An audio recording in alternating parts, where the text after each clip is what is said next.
All right, folks, we're live. It's Saturday night, and the topic tonight is comic books. So I'm your host, Jeff Hicks of World Class Bullshitters, and with me tonight is comic book pro Mike S. Miller. Good evening. With us also for the first time on the channel is Mr. Canales. Hello, everybody. Also joining us for the first time ever is Nasser. Hello. And finally, our good friend, Sketch Therapy. How you doing tonight, Sketch Therapy?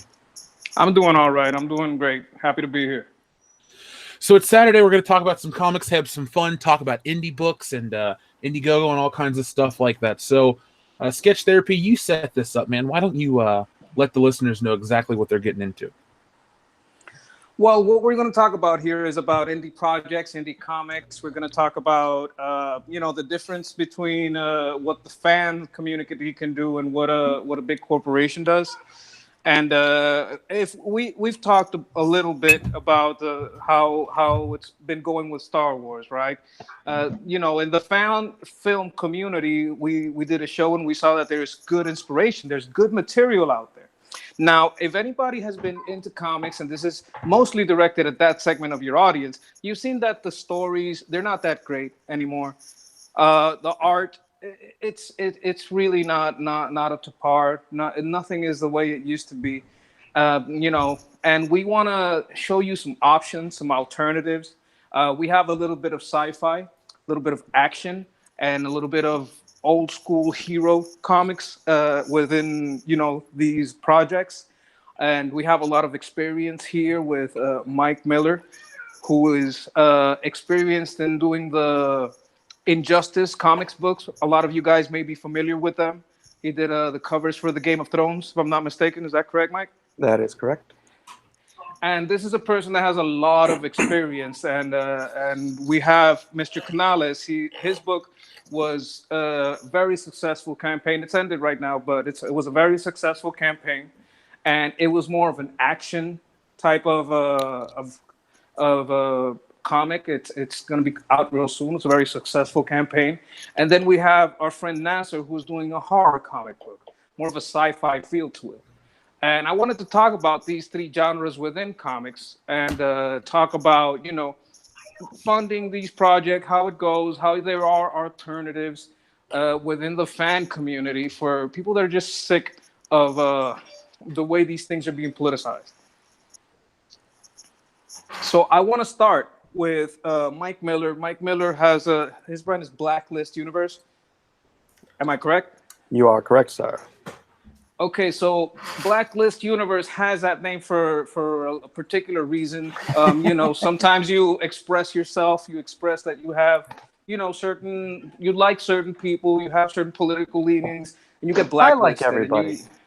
He likes everybody, but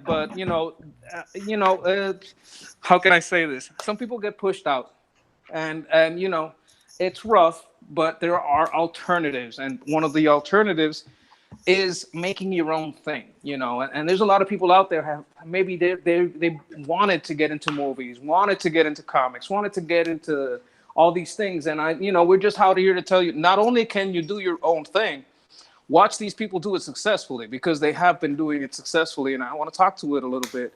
And I'm going to start with Mike. Mike, why don't you tell us a little bit about your experience, how you first started getting into comics, your first foray into art, a little bit of that resume, you know what I'm talking about. How far back would you like me to go?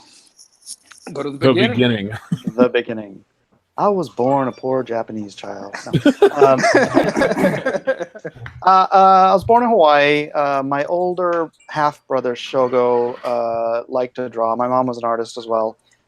And from what my brother tells me, he would sit down with me and we would just draw, all the time. And I developed. I mean, most kids develop a love for drawing, but unfortunately, most kids just kind of quit, right? They just kind of like, whatever. But I just loved it. I fell in love with it, and just did it all the time. I mean, my brother would be out skating or whatever, and I'd be like sitting in the house watching TV. I watched so much freaking TV because I would sit in front of the TV just drawing all the time. And So when I was in third grade, I was taking Taekwondo, and across the street from the studio was a 7-Eleven. And lo and behold, the 7-Eleven had a comic book spinner rack. And so that was sort of my first introduction to comics. But then I shortly thereafter discovered across the other street from the studio was a mall that had a place called Comics and Fantasies. And I went in there, and it was like, comics everywhere. And it was a really tiny store because, it wasn't like Walmart or anything. But to a kid, it was huge, right? huh? To a kid, it's wonderful. Oh yeah.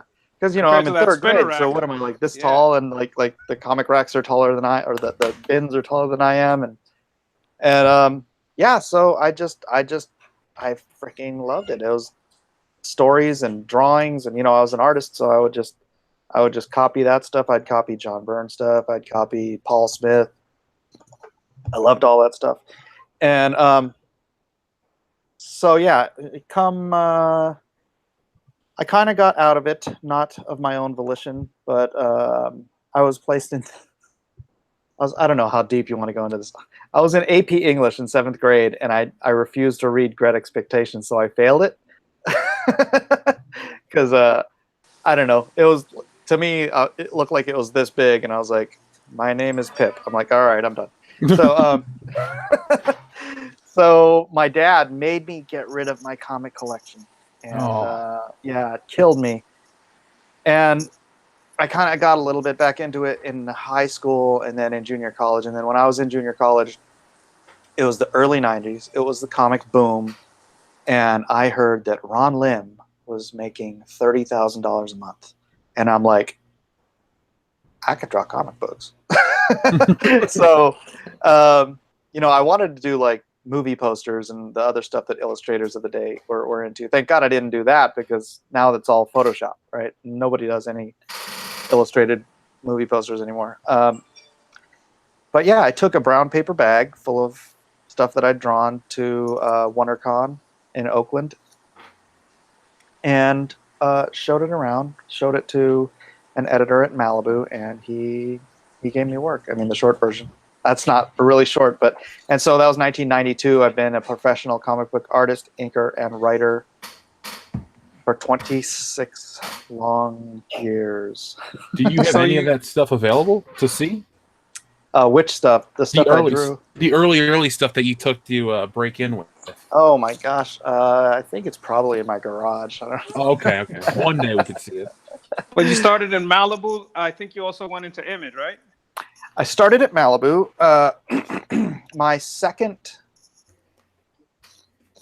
started at Malibu. I was inking at Malibu mostly. I was doing cover, also pencil and ink cover work on the Protectors newsstands. Okay. Books. Back then, they'd have two different versions. They'd have newsstand books when they had spinner racks, and they'd have direct market books. So yeah, I kind of remember that. Yeah, I did all the newsstand covers for Protectors, and then I got hired to ink Freak Force for Eric Larson, and then my first book that I got to draw myself was Cable issue 12 in like 1993.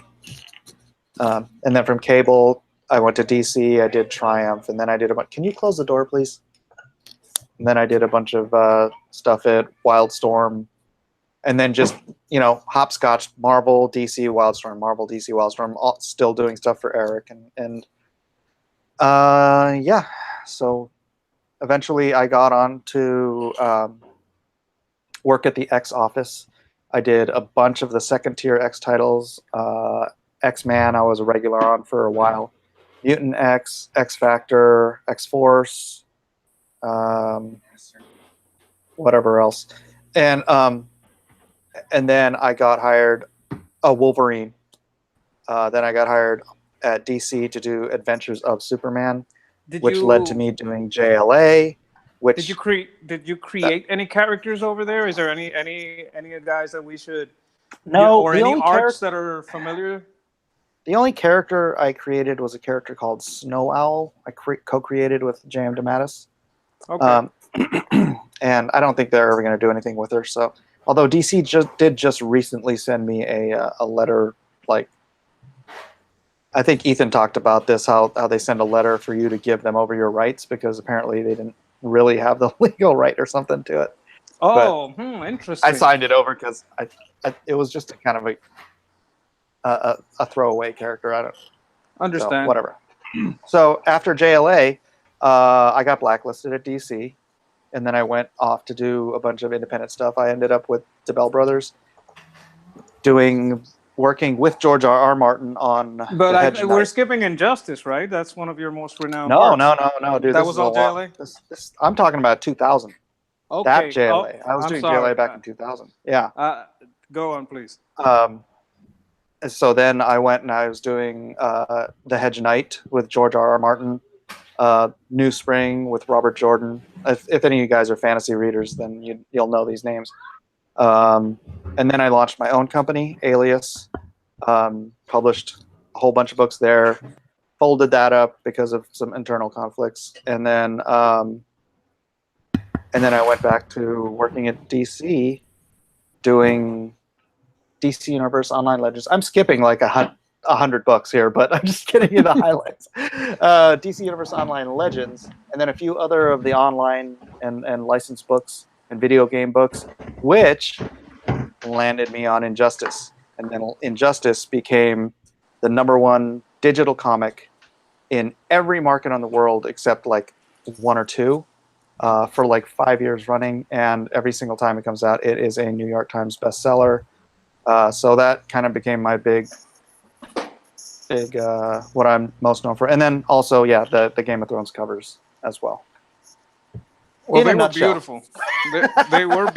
They're beautiful comics, and if you guys want to check them out, you can still get a little bit of the royalties for that, right? Injustice, yeah. So check it out. But we also want to talk about what was the pay like throughout all this time that you've been doing all this. The pay went up and down a lot, right? The pay in the early 90s when I was working with Image was pretty good. I was getting pretty good rates back then, but that was the boom, and then people realized they couldn't maintain that.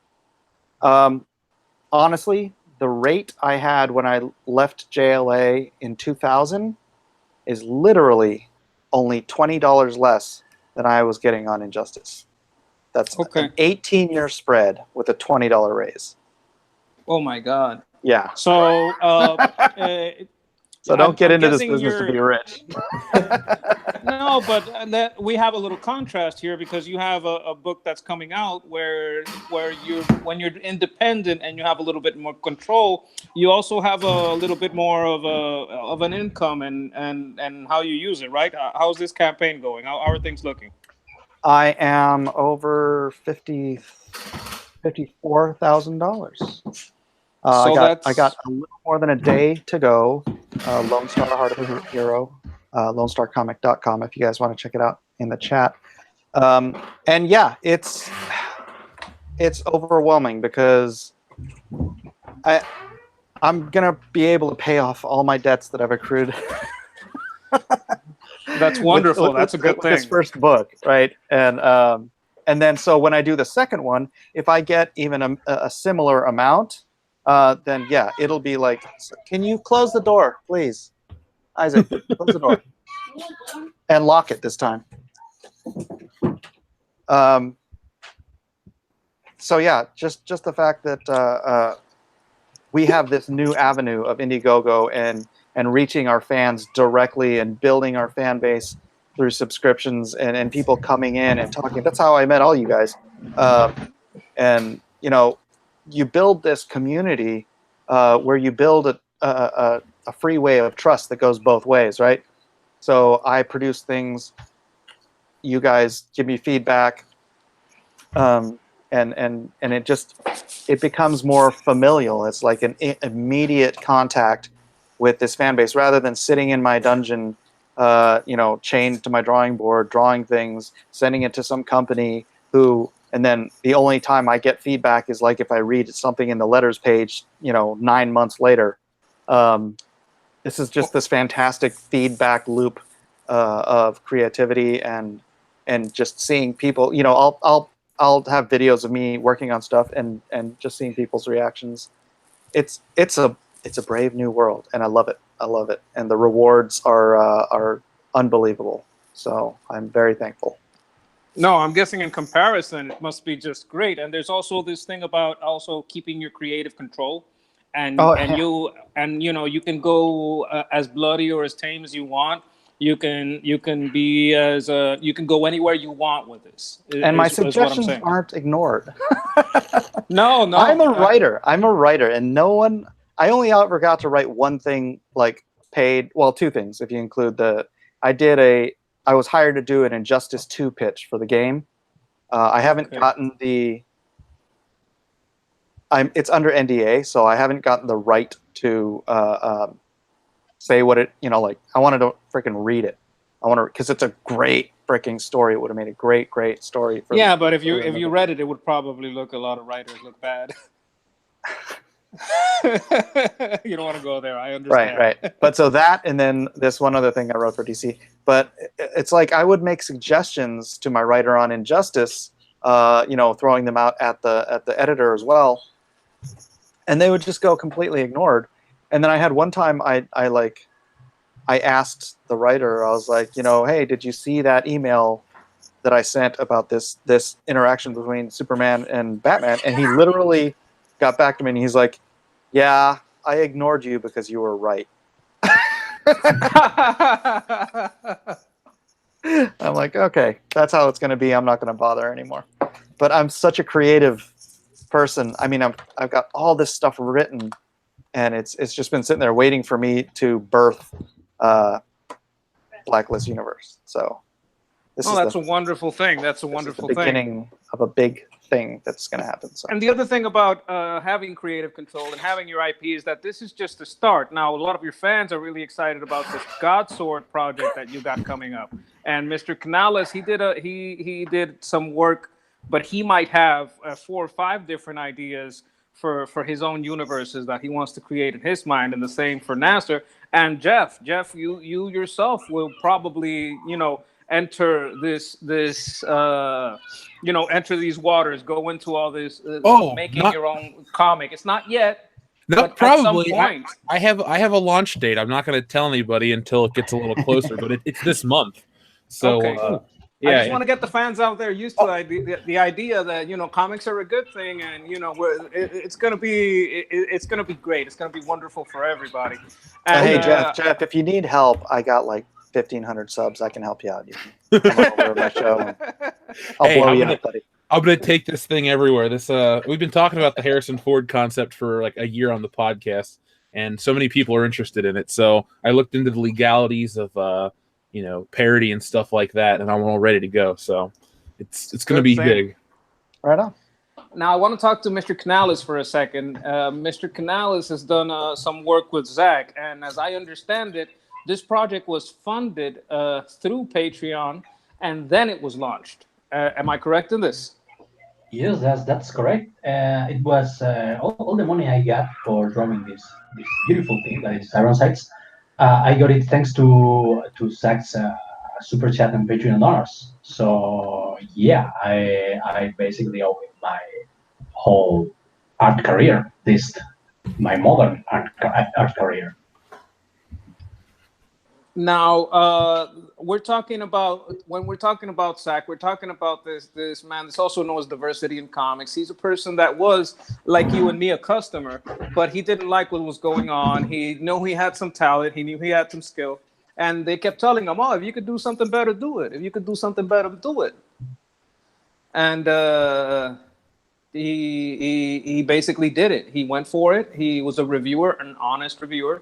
And we're a little bit protective of honest reviewers. We want them to, to not have to be afraid to be themselves and speak their minds. A lot of us that come to World Class come because we know that these people are going to be honest with us. They're going to tell us the truth, and it's a good thing that we have these sources that will be honest with us and tell us, what's going on. Well, thank you. I really appreciate it, and I think there's a lot of market out there. There's also the reason that these people go to these channels is because they know that they're going to talk to someone that's honest about what's going on, and that feedback loop is open. So when you invest, well, these people are going to be listening, and that character is going to go up in value because they're not going to be in an echo chamber where it's they'll sink the character for whatever reasons. And I want you to tell us a little bit about your project, Mr. Canales. I know it's over right now, but I just think it's a great story. I think it started out as a script and got made into a comic. Yep, that's true. Zach had this script, this movie script, written by him and by a friend for several years now. And you know what happens with I guess 90% of scripts, they never get made. So we met on I think I was first follower of him on YouTube and then on Twitter, and I told him, hey man, I've heard that you're making this Rebirth thing. I don't know if you guys heard about it. Yes. He theorized, in my opinion, correctly, that Riri Williams' arc was that of a villain. So that Riri would work if she was eventually turned into a villain, because her motivations were purely selfish, and she was cold, manipulative. So yes. I sent him, So I sent him a picture of Riri in a Ironmonger type suit. He liked it, and he told me, "Hey man, I dig your style. Would you be interested in doing a full comic for me, a graphic novel?" And I was like, "Sure, man. I'd be delighted." I was, fanboying hard because I love this guy. I love his style. So. Yeah, I think Mike muted himself because he's got the family because over of the screaming children. Yeah. Yeah, I know. Mike, another reason I want you guys to support Mike is because Mike has around 15 to 20 wonderful children, and he has to feed all of them. And he's a great guy, and he's a family man, and we always want to help the family man that's out there working hard to make it all work out. Working hard for my money. Now, I want to talk a little bit about the project that Mr. Canales and your boy Zach, like we like to call him, worked on. Now, this is a great script that got made into a movie, right? And that was going to be made into a movie. It didn't work out that way, but sometimes there's a very close relationship between a script and a comic book, because in the end, when you go on into the action scenes, it's basically storyboards, and storyboards are a lot like a comic book. Little known fact, Mad Max Fury Road, it didn't have a script. It was just a storyboard. That's what they had. It was basically like a comic book that they made into a movie. So when you do this kind of thing, it makes it easier for the project to progress from what it is on into a movie. And I think a lot of the people here that are movie fans would really get into this story. Can you tell us a little bit about the story, Mr. Canales? Well, it's if you guys are familiar with movies like Sicario or what's the other one? Desperado and Mariachi. Yeah, it's a bit more serious than Desperado, because Desperado has John Woo type of over-the-top action. This is more grounded. I remember Zach told me to keep it grounded because my initial take on the subject was more like Deathblow meets Desperado, something like that. Lots of Mexican thugs with massive weapons and war paint on their faces. And no, man, this is supposed to be real life, so keep it grounded. So it's more of a dark, gritty. I'm not going to say hopeless, because there's a measure of heroism in it, but it's really dark. It's gritty. It's tough stuff. Good. Okay, I'm cheating a little bit. I muted and I was taking a bite because I was a little hungry. Well, do you want me to take over for a minute while you're eating? You know what? It would be great if you would do that. I kind of wanted to go into Nasser's project. Nasser's project is sci-fi. Let me get into this a second. Yeah, look, I got. It's a sci-fi project. Swallow your food. I would say, Okay. right now I'm on Nasser's Stardust #1 Indiegogo page. I'm looking through the art. The art's really, really good. So Nasser, tell us about your project. It says here that Stardust is a one-shot horror sci-fi comic book from you and Sean Langley. Tell us how the idea came to be.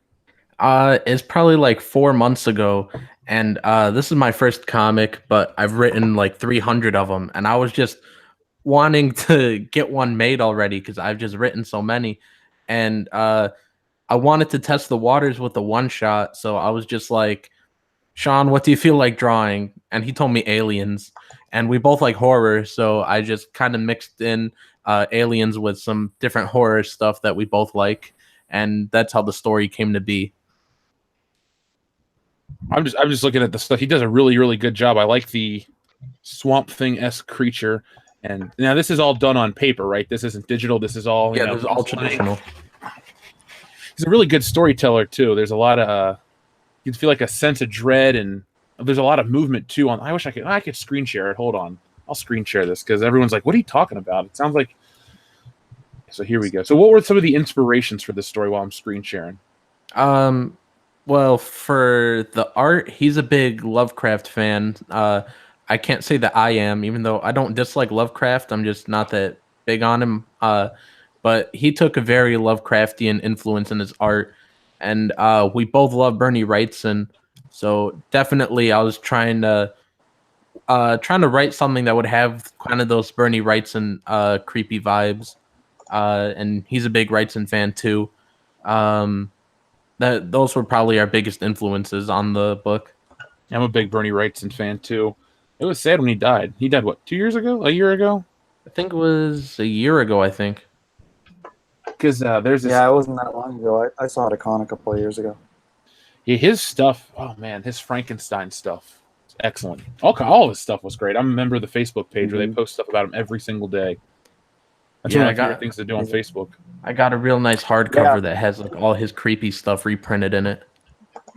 Nice. There's not a lot of illustrators in comics who you could say are like legitimately masters of the craft, like illustration wise. But yeah, definitely Wrightson is top of the game. I really like the art. I'm not a big horror movie fan, but I like the good ones. You know, there's a lot of bad horror out there. Let's be honest. Oh yeah, there's some good stuff out there, but I've never really gotten into horror comics. This is going to be my first, and I'm liking it. You guys might have some recommendations for me, but this I can get really into something like that. It has a little bit of that cosmic horror, that like, you know, things are not what we think. There's everything and anything out there. It's a good old, you know. Yeah, it's a good old horror story. Dude, I got so many horror comics to suggest to you. 2 letters, EC Comics. Those are the gold standard for horror comics, in my opinion. Tales from the Crypt, shock suspense stories, Tales from the Crypt is one thing. There's so many of them that you got to read. They're great. They influenced all kinds of stuff, and then you can watch the TV show Tales from the Crypt if you don't have time to read it. So there are. So you could probably make a horror comic too someday, right? Yeah, actually, here's the thing with mine. I'm going to do this Harrison Ford story. I got tons and tons of stories that I've drawn that have never seen the light of day because I didn't really have an audience. So I got, you know, pages and boxes full of art that I've done. Maybe down the road I redraw it and, you know, turn it into something. I got tons of stuff. Okay. That's what I was talking about a little bit earlier. Like these people that are taking their first steps into, not to quote that movie, but no, Nasser, don't listen to Yellow Flash. We have Yellow Flash in the chat. He's a really good reviewer, very honest reviewer, a guy I respect very much. And thanks for the shout out, Yellow Flash. He's a really good troll. And what we were talking about is all the universes we have in the mind. Now, Mr. Canales will probably have his own projects to launch very soon, his own ideas going around in his head. And not to take away from Nasser, there's just a whole. I mean, how many comics were you telling us that you had in your brain that you want to get out there, Nasser? I've written like almost 200 this year alone, and last year I wrote like 140 of them. Okay. So you've got a lot of material to work with. You just need an artist, right? Yeah, I have So like, there you. and I have like almost 3 novels just collecting dust in my computer too. You're a prolific writer. Then I mean, this is kind of your wheelhouse. This is what you're about. I And actually Mr. don't get Kana- as much done as I want to. Well, you have a lot done already. I mean, you're selling yourself short. Not a lot of people can do that, write that much. And Mr. Canales, let's go back to you. His campaign is over, but if you could, Jeff, I would like you to go over to Iron Sights and show a little bit of the art on that too. I think it's very. This is good. This is good stuff. But I also wanted to show a little bit of the art on Iron Sights. I'm guessing Iron Sights is going to be available later. Is it going to go out through Diamond or something like that? As far as I know, yes. Zach is finishing the edits to the dialogues. He's lettering it as well, and yeah, it's going to be printed. I guess this very month, and I am assuming by September, sometime September, everyone will have his copy. Oh, that's wonderful. That's wonderful. That's looking good. And it's wonderful art. I really like the art on that. There's a couple of scenes in there that go into the action of the thing when you go down, and oh, it's just lovely. I might say And so myself that the later stuff is much better. You know, I always have that problem. It always takes me a while to warm up to the story and get the art right for it. So you can just yeah, almost feel the movie when you look at it. It's like it grabs your mind and takes you there. Fun fact, a little known fact about myself is that I used to be a movie student when I was in art school. I began as a graphic artist and then moved on to movie making. So yeah, I used to make short movies, and I was writer, director, and storyboard artist. So I guess Richard was Zach, your boy Zach, was lucky enough to hire an artist who knew how to translate movie script to sequential art. It's great stuff. Look at that. This is where it's gonna get. Check this out. Go a little bit more forward. I love this part. It's just a little bit more forward. No, and Mr. Canales, I just want to say that doing this through the Patreon and getting into all of this crowdfunding, how have you felt about the support, about having this feedback loop, about being able to get out there and just be with the fans and talk to them and see? Well, not everyone's a fan, but you get in contact with them. Are you getting a lot of support? You feeling the love? Oh man, I'm feeling great. I'm feeling great, and I'm feeling roasted in the right sense. I'm serious. I actually became a better artist in the process of making Iron Sights, because people would criticize stuff that they didn't like about the art. Like I remember some guys suggesting that no U.S. Marine will hold a rifle like that, like Ramadi, the main character, holds it in a panel. And I said, okay, no character in this book will ever hold a rifle that way again. And so, yeah, thanks to the fans who not only supported me, but told me what they liked and what they didn't like about the comic, I think I'm a better artist now. And, I'm grateful for it. Now, goes back to what I was speaking to before about how the feedback loop helps the art in itself. It helps the artist in itself, and it helps the value of the IP. Because when you have an artist and a company that's listening to the fans, listening to the critics, harsh as they may be, it just makes for a better investment. It makes that so that comic you bought, that movie you bought, whatever it is that you have, it's going to grow and grow in value, because these people have an open mind and they have an open heart, and they love their project and they want it, and they love their characters and they want them to do the best. If you took your criticisms about mainstream comics to the creators of the big companies, you might not get your feedback in. You might not get the nicest reply, and that's a sad thing. I think it is. Like when you criticize a Star Wars movie, you might not get the best reply from Disney and their staff. We've gone over this before with what it's like to deal with people like like the people in Star Wars. I'm trying not to be political. I don't know if I'm holding back too much, but you know, I'm trying to skirt that line. Well, Because let's bring it back to the base issue. Canales, let's bring it back to Lone you- Star. Now we well, haven't shown hold Lone on, hold on, Star hold on. art. I wanted to say that Canales, your perspective on criticism and taking it, it's a very mature. I don't know how old you are, but that's a very I'm mature. too old, believe me. It's a very good, very important ability for an artist to take, because an artist who refuses to accept criticism refuses to grow as an artist, because you can't always see the flaws in your own stuff, and sometimes it takes a third eye to point it out to you, and if you don't have the ears to hear it, then your work suffers for it. So I applaud you. Absolutely, thank you. I always say that it pisses me off that I spent 6 years in art school, well, at least 2 of them training as a graphic artist, and nobody ever told me the things that DNC's followers told me, both in the chats and you know on Twitter, and I was like, damn, I could have gotten all this for free, you know. That's right. As an artist, if you're an artist out there and you just want, you want to grow from other people's, knowledgeable people's criticism, get like a DeviantArt account, post your stuff up there, and ask people for criticism. Trust me, you'll get it. You get it? Absolutely. Some people have no compunction about freaking tearing into other people's artwork. I actually suggest that every artist goes through an Nerkish review. You know, if you can go through Nerkish, you can go through anything. It's like artist boot camp. Yeah. He is rough. We were gonna have another reviewer here. I think he wasn't able to make it.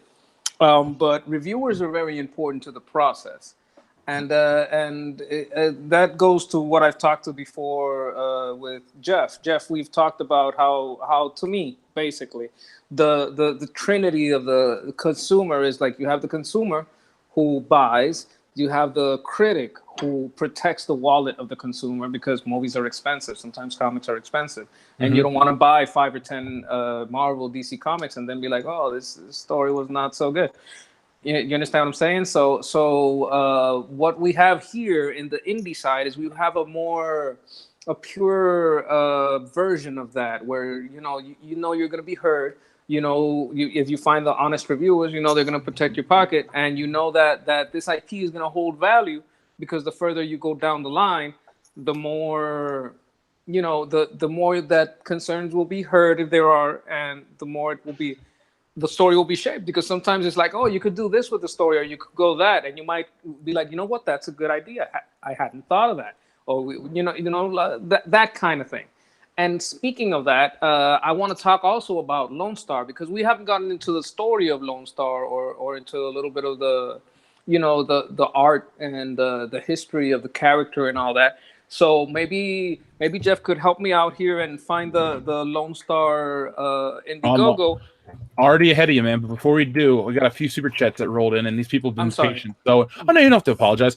Timothy Riggs sent in a very generous super chat. Says, know next to nothing about comics, but very supportive of creatives getting out from under the thumb of soulless companies, in touch with fans, and giving the finger to SJW leeches. Amen. Yeah, Timothy That's Riggs the is the plan. man. Now, speaking of the man, here's the king, Mareth Dioline, who says, the king has arrived. Well, thank you, Mareth Dioline, for joining us tonight. And then Edwin Boyette says, be safe. The Punch It Comic Skater bit is being ramped up. Recommended muting and ignoring. Don't get drawn into nonsense. I can vouch for that. Thank you, Edwin. You're always the voice of reason, man.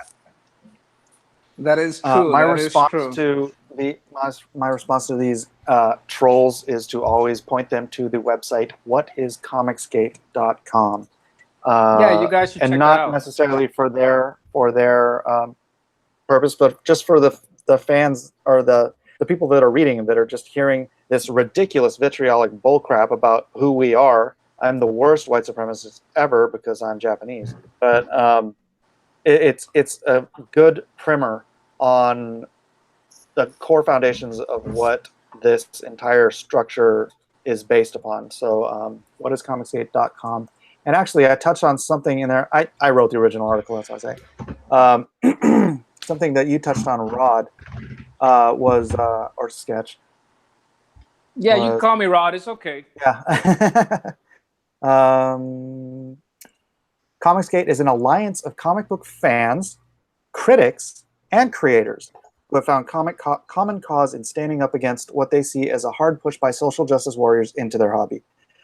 A push that has corrupted or politicized the industry they have spent a lifetime cultivating. Fans have simply been walking away from the hobby in droves, as the falling industry profits attest.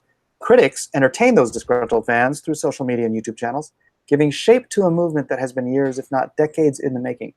Creators, some of whom have been subject of blacklisting at companies run by said SJWs, have found common cause with critics and fans alike, and thus was born an alliance, Comicsgate. And that's, I think, pretty much what you were saying before, right, Rod?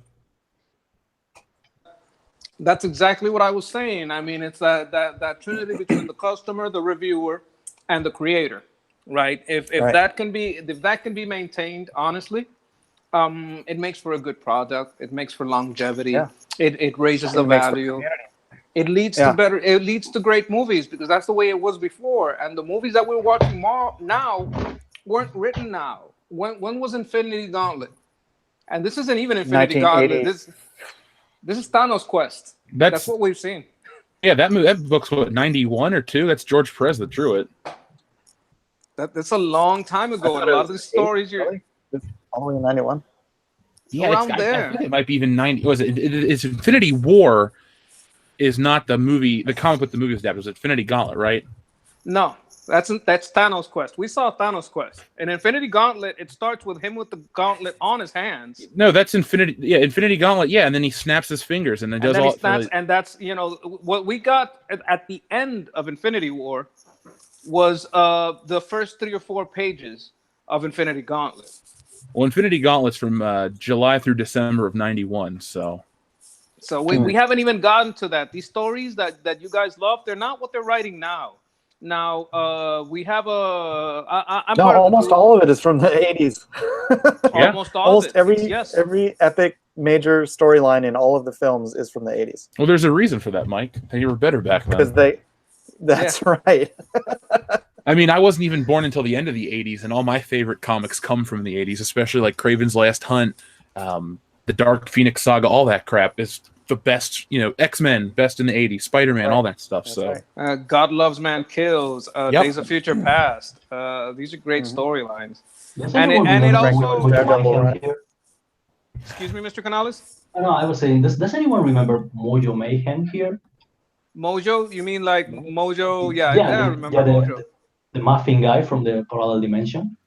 Yeah, that I- was my favorite mutant comic. That was from '89, I believe. I don't know. I think it's the great forgotten mutant comic. I haven't read it Yeah, in a that while, was, but it is a Art good Adams pull. on Longshot. That's Art right. Adams on That's Longshot. Amazing Great art. stuff. Man, Yeah. it was the best era for comics that I. yeah, you It had was the- That's what we're going back to with Lone Star, Heart of the Hero. we had some of the best. Mike, you brought up earlier about John. You said John Byrne, right? Was one of your inspirations back in the day. Yeah. John Byrne, one of the all-time greats. I mean, the '80s, you had a lot of the carryover stuff from you still had Romita Senior doing some stuff, but then you had a lot of new guys come in, and it was just like that perfect storm. Even DC had all the Batman stuff that was going on, the rebirth of Superman with John Byrne, Man of Steel. It was just like hit after hit after You had hit. Perez on New Teen Titans. Oh, dude, I met George Perez. You once. got- He was like the Oh. nicest dude ever. Hardest working man in comics, man. I sat next to him at a con a few years ago, and he's just like head down drawing the whole time, just busting Well, his butt. You must have But met a yeah, lot you of had the greats, Perez, you had Mike. Simonson on Thor. Yeah, Paul Smith came to my wedding. What? Paul That sounds Smith awesome. came to my wedding. I must have been a Right? nice wedding. Well, you kind of married a superhero too. True. But I want to talk a little bit about Lone Star, because it's also I want to also be honest with the audience. I want you to support this book. I want you to support Nasser's book. Mr. Canales, his Indiegogo has already finished, but he's here to tell us a little bit about how comics are about different things and about To receive your love, my children. to receive your love too. He would like that, but he would also that there's different types of comics, and that there's different types of funding. Now he got into this through Patreon, and Mike is doing the Indiegogo thing. So let's go into Lone Star and Indiegogo. Let's go into a little bit of the story here, and why don't you tell us a little bit about what's going on here? All right, Nasser, are you okay? Yeah. Your icon is in the center of the screen. Oh, I heard my chair. My chair creaked. I can't do that for you, Hal.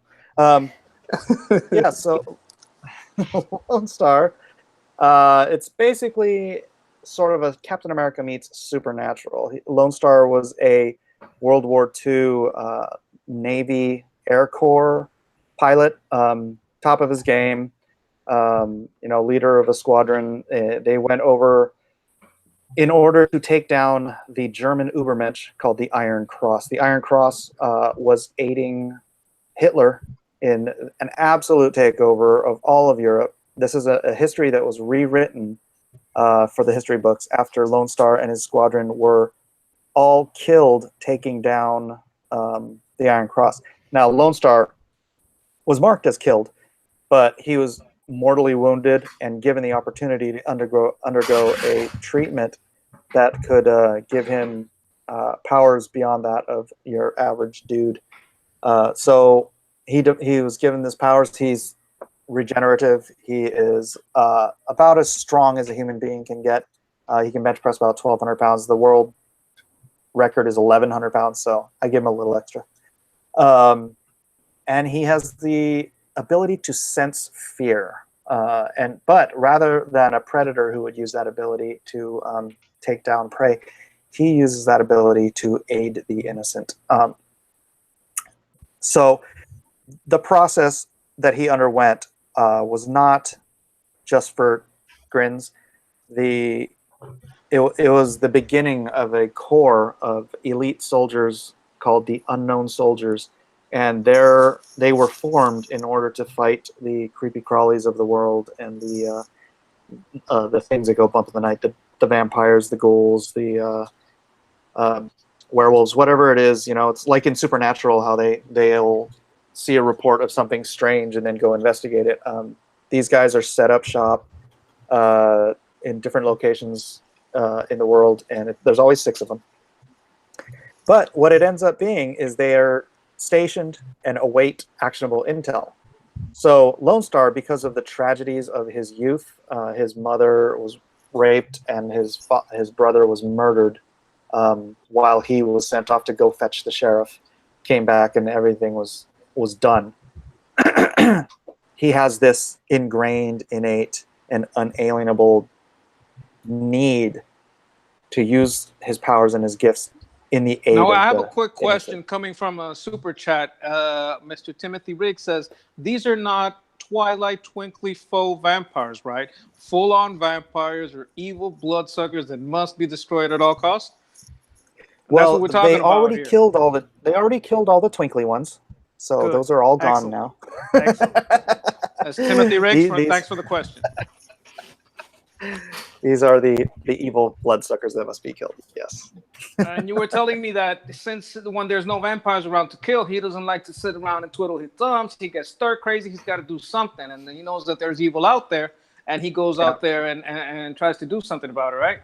That's right. He is the vigilant one. He is he'll post up and just wait until that sensation, tickles the hairs on the back of his neck, and then he'll hone in on it. And in this first, I have a 10-page preview up on LoneStarComic.com, which we're going to be scrolling through in a second here, and you'll see the first thing he does in this story is take on a gang of let's call them illegal alien gang members covered in tattoos, without getting too specific. Okay. Some Mara Salvatrucha. No, let's not go there. Not go. Okay. They're active in San Diego. I don't want them coming after me. No. Okay. No. I will roll that back. They're just bad guys. Yeah, they're actually called the Banda de la Muerta. Okay. So those guys, and we're getting into this is where we're getting into the more of the traditional superheroing, right? Right. Yes, he's just out there, perched up on the rooftop, waiting to to help somebody, just wanting to help. You know, he's not going to waste his powers. He knows that however he received them, they are a gift. And I that like he this must stuff use that stuff gift. right there. You see what happening? What this guy's hands? They're not. He's not gonna be doing too much evil with those hands anymore. Damn, even gets Yeah, him if at the you read it, elbows. he's like, Yeah, you Yeah. got him. yeah. And if you guys want to take the time to go, not us, but you know, that whoever in the chat wants to go take the time to read it, he's like, yeah, go ahead, take me back. Freaking, I've been deported 6 times.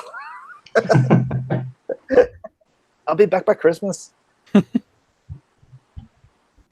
Now we see So- this scene. He's not opposed to using gun, but you can't kill someone that's not an active threat. That's kind of a thing, Right. You know? Yeah. I mean, there's self-defense. There's saving the innocent, and then there's just cold-blooded murder, and there's the line that we should all draw, right? Exactly. And I like this. You know, I'm a fan. I've been a fan for a long time, but I want to give the chat a chance to go out there and buy this book. It's on Indiegogo. I think we can drop some links. I don't know if the links in the description, but I think we can drop some links into the chat. Yeah, give me a second. I can get to that. It's LoneStarComic.com. Just pretty easy. LoneStarComic.com too, and we also have Nasser's book, Stardust, a little bit of that horror.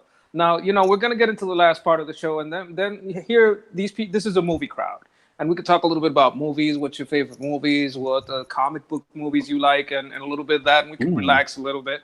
And because this is kind of like what this audience is about, with who they are, and I want them to relate to this. Maybe they remember when a lot of people were into comics when they were younger, and then as you grow, you kind of like go into movies. But these comics are a wonderful thing, and sometimes it's basically a storyboard for a movie in your head, and in your head you're gonna have the effects and all this are gonna be way better than anything Hollywood can make. Right. If you have some good art, if you have a good storyteller, it's going to take you there. And I want you guys to share in that, to support this project as much as you can. These are good people. These are good. If you want to take something and rub it in the face of all those SJWs, you're ruining Star Wars, ruining your movies, about to ruin the MCU. Yeah. Buy these comics, support these things, because this really gets to them. I just want to put that extra added bonus in there. If you're just a movie watcher and you've been like, I haven't seen any of this in the Marvel movies, they're ramping up. This is like, it seems like this is the plan. All this ridiculous, god awful, brain dead SJW crap they've been pushing in the comics is the direction they are heading. Yeah, they're coming for your movies. Yeah, they're coming for your movies. So be afraid. Be very afraid. Jeff can touch on this a little bit because he watches the headlines. He has the morning show where he goes into some of the headlines and some of the kind of weird stuff that's upcoming in the news. And Jeff, maybe you could speak a little bit about some of the weirdness that they're talking about. We haven't heard a lot about Captain Marvel. People have floated by the idea of this character Faith getting its own movie from Sony, if I'm not mistaken. Oh God, that means a lot. And the way they're just in general treating fan in that fashion that they treat fans when something's gonna be bad. You know what happened in Ghostbusters? Like, oh, this is gonna be bad. Let's blame the fans. You guys remember that, right? Oh, dude, that's how the channel got its first big bump. Well, they're get ready for some more bumps. Oh, I'm always ready. It's gonna be a bumpy road, and we're gonna put some off-road wheels on this thing and do our own thing, and that's what this is all about. So let me introduce Mr. De La Rose. Mr. De La Rose also has a project coming up. It's not coming up. It's ongoing, right? Yeah, it's on Indiegogo right now. Hey, thanks. I'm sorry I'm late, guys. What's up, John? Oh, it's okay. We understand. Hey, Mike, how are you? I'm chilling. How about you?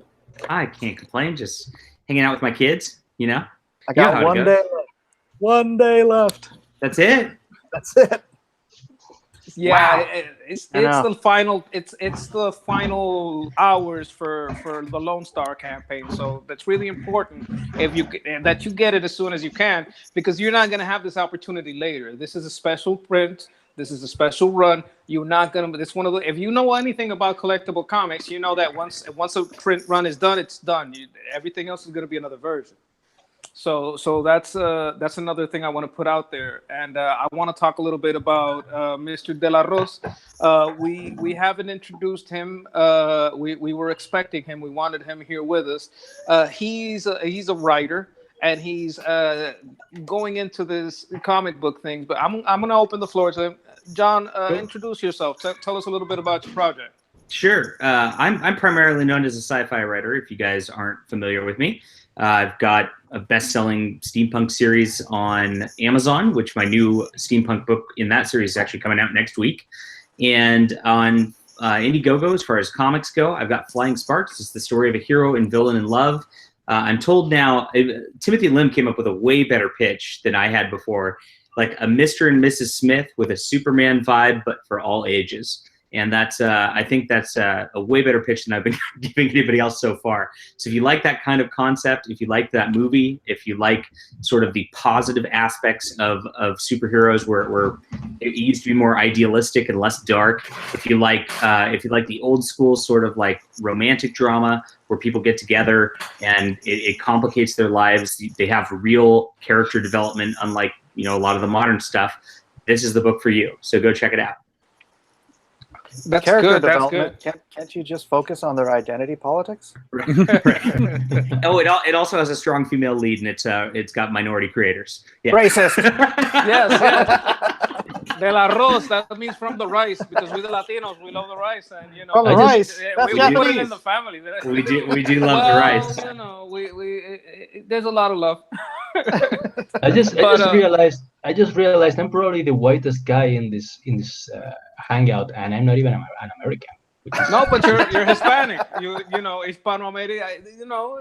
I don't know. Are Spaniards white? No, nobody can tell me for sure. I can't In tell. Puerto Rico, Well- they're part of us because everyone in Puerto Rico is like 1/3 Hispanic, like Spaniard, 1/3 Arawakan Indian, and 1/3 Black. That's why we don't like the hate between Well, them. there's a lot of This is Ottoman jump- blood left over in Spain. Yeah, and we're the Jungle 400 Fever years of Island. rape. Come and visit. You will see for yourself. But we're getting into Flying Sparks here, and I was hoping my friend Jeff over here could maybe find it and throw it up there. Now, you're coming from sci-fi, am I correct? You were telling us about you have a sci-fi series. And, Yeah, I actually have a couple sci-fi series going, and I'm also, and I guess probably October-ish, I think I'll have the Alt Hero novel out, which I'm co-writing with Vox Day of Alt Hero fame. Yeah, so if you read those books, it's going to be tying into that world. I got to kind of develop my own characters in that and do the superhero thing there from a different sort of twist. But yeah, Flying Sparks is my superhero world. Eventually, I'm going to be writing up some sort of Lone Star crossover because Mike says he'll let me, and that's all that matters there. And I'm pretty excited about that too. You make So- it good, you're gonna get that love, and you make it good. I mean, Yeah. you have a couple of notches on your belt. You've done a couple of series, and this is pretty much a sci-fi crowd. I mean, yeah, we get into all kinds of movies, but these people love sci-fi. They're all united in their love for Yeah, and mourning of Star Wars. And I know. I'm over it now. I was mourning Star Wars back when the prequels came out, so it's like I've just got no cares to give about Star Wars right now. Did you ever see the anti-cheese? I always push it. I know I do, but the anti-cheese was a good version of the prequels. If you see the I anti-cheese, have seen those. you have seen them. Yeah, It made it better, right? it made it better, but it's still not good. I mean, let's be Okay, honest. I understand, but some of us, we had a little bit of hope, and I went through the stages of mourning as a Tico path. I am a Tico path, and when you get on the Tico path, you get angry. You don't accept this. This cannot be, and then you get that rage, and you just want to break the toys and run them over, and then you try to negotiate. It's like, well, maybe they could do something in the street. Can we? And the script? Can we talk to these people? And then you get to that acceptance that, you know what, it wasn't Kelly Marie's fault. It's this Ryan Johnson motherfucker. You know, it's just about putting the blame in the right place. And when we're talking about that, we're also talking about, you know, power to the people that are making good product, good creators, and supporting that, and not supporting so much bad creators, like these people that are making bad movies and expect you to go. Our culture has been just living off brands from boomer nostalgia for like 30, 40 years. And that's all it's been. And new stuff has been taking a back seat. People don't check it out. You know, you go into a comic store, I mean, they kind of stuff the indies over in the corner real quick, and you might get a couple. If you go to movies, you can't find anything but Marvel movies and Star Wars now. So it's time for a resurgence and a change in culture. And I'm glad that like we finally like have this like outlet where everybody's looking, everybody's checking out new projects, everybody's kind of out there, and we're putting all of our passion into these new properties, and that's how we're actually going to get things, make our culture great again, as it might be. You know what's interesting is that you're a science fiction writer, and you're delving into comic books, and I always think back to before Superman came out and just kind of changed the genre or dominated the genre of comic books, like Atlas Comics, which was Marvel prior to becoming Marvel Comics. It was a science fiction and horror line of comics. I mean, and those characters like the Hulk and like the Human Torch, they were brought from a science fiction origin into ultimately a superhero universe. And that's very much what I think needs to happen, sort of not in reverse, where we're taking superheroes and converting them, but just keeping in mind that what I always make the example of, like, that Stan Lee's biggest mistake was mutants, because he got really lazy after that and just said, you know, he's just a mutant. Yeah. Oh, where'd he get his powers? He was born with it. And that becomes the origin story for half of your universe. Whereas all of the movies that they have managed to make these fantastic original characters and original story arcs, they come from places of uniqueness. They come from Iron Man being in a bad situation, having to force his way, using his mind as an intellect, blah, blah, blah. You have a family going through cosmic rays on a mission trip. You have a guy trying to save a kid getting blown up by a gamma radiation bomb. You know, you have all these great origin stories that can make for great stories in and of themselves. And that's why I think, like, the whole mutants thing, almost no mutants can stand on their own. They all have to be part of a conglomerate. Well, and there's also they tried to make them stand on their own too, and they do. And they keep doing so every single time. Yeah. And the only reason they could do it with Wolverine, because he didn't have an origin. Right. Because nobody knew his origin, and that was what made him the only interesting mutant.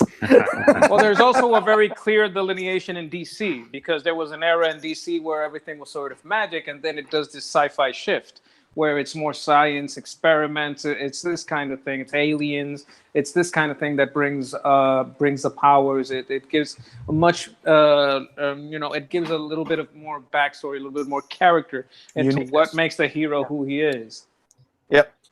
Yeah. I hate it because the whole mutant concept just spawned off into all these other universes, you know, mutates and X-mutants or whatever. It's like every other universe is like, oh yeah. And I hate it when writers just, and anyone who's done this, sorry, but I hate it when writers just copy the X-Men model. It's like, oh yeah, they're just all born with powers, and it's like, can you? Yes, that's not what I like your I like your Lone Star origin quite a bit, actually. I think that's a very interesting, and especially like the origins kind of, you know, you talk about it on the live streams a lot, so I don't think I'm spoiling much, but you know, there's a dark origin to it, but he uses the darkness like in order to kind of push things back into the light, and that's a very nice like push and pull sort of concept. I think will add a lot of tension. Thank you. And when you finally read the rest of the book, you're going to be surprised. All right. So. Maybe I'll send you the script. Let me know. Yeah, sure. I proofread Iron Sights, so I'll do that for you too. Yeah. Oh, really? Thank you. Thank you from me and from Zach. Oh, no problem. Oh, were you the artist on Ironsides? Yeah, man. That's Yes. Oh, rock on. Hi. me. What's up, man? Yeah, dude, you did a great job. That was fantastic. Well, thank you. It was the latest, as I said before, the latest stuff is much better. But thank you. People seem to like it, so I'm pretty happy on how it all turned out. Absolutely. It's a good thing. It's a good thing. We also have someone that's young in here, young Nasser. This is the first comic that he's publishing, and he's a little shy. I want to warn everybody. He doesn't like to talk too much. That's why you just see that how's eye over there in the corner. But I'd like him to come out of his shell a little bit and sell the book a little bit and just tell us about his experience. We got a lot of experience around here. We have a lot of people. We have Jeff that is likely to start his campaign. He already said he has a date. So all you people that love this channel, understand that Jeff loves comics. That's he had dedicated, if I'm not mistaken, part of his studies to this being a part of his future, but was a little bit disillusioned with what was going on. And starting to make that step forward. Now, Nasser is shy on camera, and then he'll be all over you on the messages. Yeah. It's funny because Nasser came on and took down his icon, and it was the side of his head because he was over here like this. But he was much more open when we could actually see him. Yeah. Nasser is shy when he talks. Talk to us, Nasser. What has been your experience of getting to know all these creators? You've gotten a lot of support. You were brought forward by UBS, and all of us have shown you great support. What's been your experience? You feeling the love? Definitely. It's been a real crazy month with.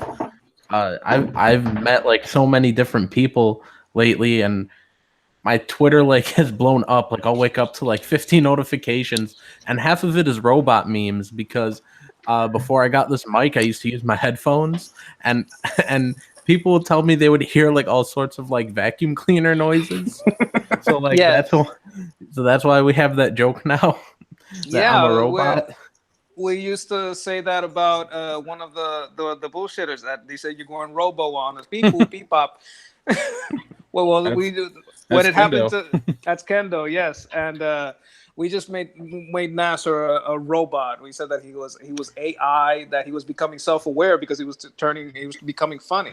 Now his biggest troll was Cecil, which Cecil is love. But Cecil can troll. Cecil would never troll. It's all out of love. It's all love. We I also love have, you, Nasser. Oh, look, we have a new person here with us. This is that umbrella guy. Now, we've been mostly talking to creators, right? But we call this man the CFO of Comicsgate because he's got a mind about the business of it. He is a person that's a critic. He's a reviewer, and he's part of what we talked about before, where you have the customer, you have the reviewer, you have an honest reviewer that's going to tell you this is worth buying or this is not, and we have the creator. And when we have these three things working together, it goes to great projects, and it goes to great product, and increases the value of the IP. So without further ado, that umbrella guy, tell us a little bit about yourself and introduce yourself. Tell us about your channel. Hey there. So, Nasser. Vacuum, huh? Sorry. I don't think it's a vacuum. I think it's like a meat cleaver sharpener or something like that. He's cutting people in the basement. Trying to throw you into outer space. Sounds like. Human flesh grinder. No, it's vacuum sounds on YouTube. Okay. Is that your cover story about that? You just find sounds on YouTube? Yeah, way to ruin the illusion, man. No, I find that disturbing too. Who searches for vacuum sounds on YouTube? Because like I said, when I was just using headphones, it would sound like a vacuum. So now that I have an actual mic, now I just pull up vacuum noises. Okay. Makes sense. For my channel, I basically I noticed a lot of these guys here, but I noticed the other side of that. I wondered, for this side, you see all the success that these guys are having. Well, what's the other side of the industry look like? I think we always need to know what we're walking away from to understand really what we want to walk toward. And I try to cover the side that we're walking away from. Yes. There's some crazy people on what they call the mainstream that say some crazy things, and I know you cover that a little bit of that on your channel, and you also cover some really bad business decisions and some of the way they hide how their sales are doing, how this affects the local comic store, because the local comic store is basically a mom and pop shop. And sometimes, through one mean or other, they either, go along, get along, or get eliminated. And it's affecting the industry. The industry is hurting. I mean, we may not hear a lot about it here on the movie side, but tell these people a little bit of what's been going down with the local comic shop. A lot of them closing down. What are sales looking at like? What are indie sales looking in comparison? And maybe you could go into that a little bit for the audience. Sure. Well, we're looking at comic shops. Remember, there's about 2,000 of those around. Last year, we lost 50. This year, we may be looking at another 50. So, I mean, you lose 100 shops. 2 years. I mean, that's really bad. Now this year, the sales numbers, it looks like they finally are making just a little bit more money than they made last year. Last year was one of the worst years they've had in a long time. So they were down 10% by comic shop and 6.5% for the whole industry, which is really, really bad after growing for so long. But now what they do is they raise the price, pass it on to consumer, and they're still down almost 10% in volume. So I mean, you have bad practice really causing the death of comic shops, and you have the death of certain publishers. IDW, they're the fourth largest publisher. They're down $6.7 million this year. So And I heard they just changed. Yeah, their CEO just stepped down or got fired or something, right? that is a like president. Their president, their CEO. Let's say this year so far, President. it's been their editor in chief, their public relations, their CEO, their head Hasbro editor, and now their president. So I mean, Was that the guy? Sorry, was that the guy who went out saying that he was happy that no Nazis were going to buy his stuff, something like that?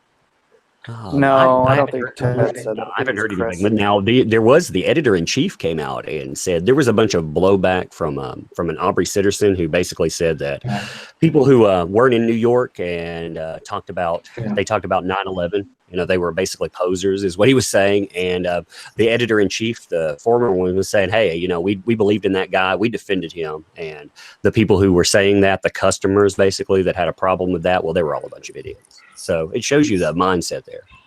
I remember you gave him a phone call once. Yeah.